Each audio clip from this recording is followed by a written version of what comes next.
Hello, this is Reverend Don Lewis, and welcome to another week of Living the Wiccan Life. This week I'm very pleased to bring you an interview with Witch at Large Macha NightMare, who speaks to us about her role in Cherry Hill Seminary. Cherry Hill has been very much in the news of late, and Macha shares with us her unique perspective of this important institution. I must apologize, however, for the sound quality of this interview, as it was filmed in the middle of a crowded room at the Pantheacon gathering in California this last weekend. But I'm sure that you will enjoy the interview. And let me begin by asking you to introduce yourself. My name is Macha. Full name is Macha NightMare, and I live in California. And we're here at Pantheacon. Yes, we are. And have you? After Valentine's Day. And you've come to Pantheacon frequently, I believe. A lot, most of them. And are you enjoying your weekend? I'm having a wonderful time. I'm with my people. It feels very nurturing. You've been in our community for many years and done many things.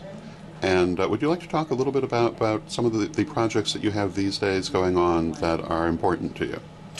Well, the main thing that I've been putting my juice into for the last several years has been a seminary for pagans. I know that's kind of controversial in some ways, and it certainly is. I have mixed feelings about some of the things that come up in the context of planning a seminary, but I also think that as we move into the light, into the sunlight with the rest of the religions of the world, that we should be prepared and should have some of our people be have a professional background, professional skills to meet the challenges that coming into the mainstream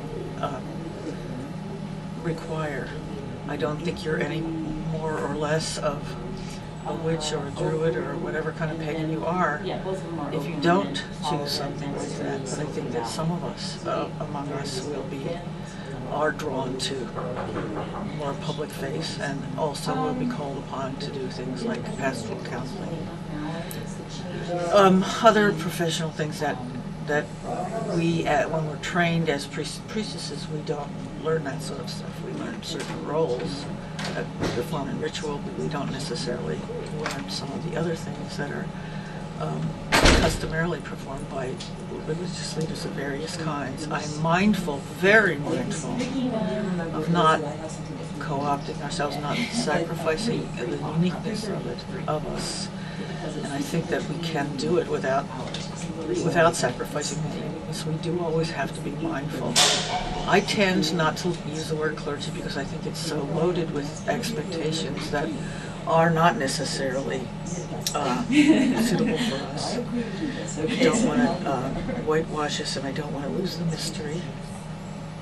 And Cherry Hill Seminary, as it is pan-pagan. We tend to come off as a bit witch-centric, but that's because there are more witches in the pagan world, and there are more witches in Cherry Hill. But we actually have on our board of directors a druid, and we have a Celtic Reconstructionist, and we're about to have a few others.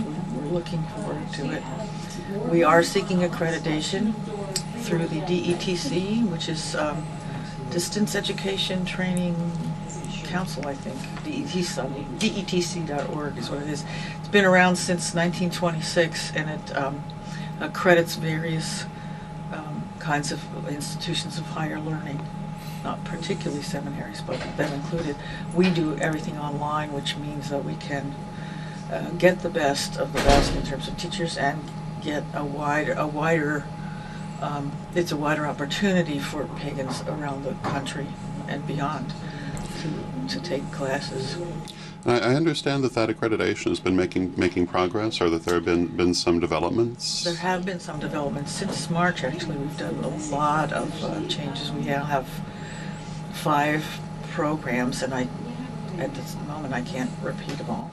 Yeah, of course. Different focuses. I don't have them on the tip of my tongue. And we also have a thing called PCEL, which is Pagan Continuing Education for Lifelong Learning, which is it offers some of the same things, but not with the notion of people getting any kind of degree. And the reason being that as we're seeking accreditation, all our teachers have to have what is known as terminal degrees, the highest degree they can get in their field. So we have PhDs and MDivs teaching. They're all pagan. They're all different kinds of pagans.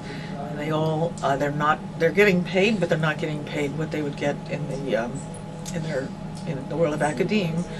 They're not getting paid as much as they should, but they're really banging down our door to have the opportunity to teach because this is the only place that they've been able to find where they can actually don't have to modify their field of study to fit into an academic mold somewhere of something that's already established. So we're pretty well received. We've had students and teachers present at various academic conferences. Last weekend I was at a Pagan Studies conference at Claremont Graduate University, sponsored by their School of Religion. That's in its 5th year now, and there were 2 days worth of papers, uneven as most of those things are, but quite impressive. And more and more and one of our students was a presenter, really was a very good presentation. And we are able to grant MDivs because we were incorporated in both the state of Vermont and the state of South Carolina. Our physical records are in South Carolina. And as it happens, South Carolina is less involved with accreditation that has anything to do with religion.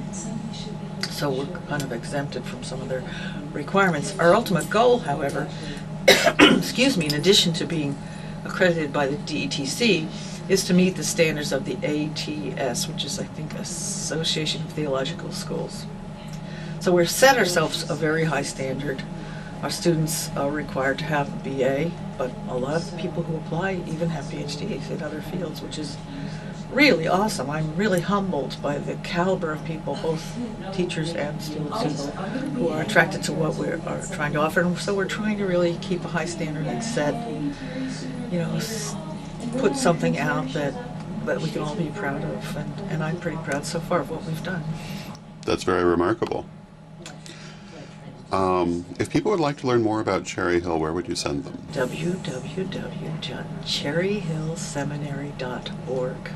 There's lots of information there, including an outline of all the 5 programs that I talked about, and the 6, including the PSEL. Was something else I was going to say about it. It's very satisfying. I find it very satisfying, and I find that the people I have worked with over the years although we are all very strong personalities and have certainly run across things where we're not in agreement, we have been able to keep the ultimate mission foremost in our considerations and work through the smaller interpersonal things, and that's very much a sign of the maturing of our movement. And so I'm looking forward to it. We have a lot of people involved in the interfaith movement. One of the people at the Parliament is an employee of the Parliament of World's Religions, who used to be employed by the Harvard Religious Pluralism Project, is one of our teachers of Intro to Interfaith, for instance. So they're practitioners of what they're teaching. That's wonderful. For the most part, yeah. If people would like to find out more about you, where would they go? Well, you can go to www.machanightmare.com. That's MACHANIGHTMARE. And I'm also on Facebook. You can find me with my mundane name, actually. But you'll find me. They wouldn't let me change it when I was already registered, so I managed to get Macha in for the middle name. But my calendar is always updated. There's not a ton of stuff on my website at the moment. There is an extensive resume, but where I'm going to be when, in what part of the country, is always on there. Next, I'm at Pantheacon here now. We just had our not our second, I don't remember what the number is, but we had our annual winter intensive for Cherry Hill Seminary the day before Pantheacon. Glenn Turner, who runs Pantheacon, has been kind enough to give us a room to gather in the day before. And we'll be doing a summer intensive in Western Massachusetts in June. I'm not sure the date, but you can find it on the website. And I will be in a gathering called Convocation in Detroit area next weekend. Thank you very much. I hope that you enjoyed this interview and that it gave you an insight into the workings of Cherry Hill Seminary. Please join us again next time for Living the Wiccan Life, and until then, may you blessed be.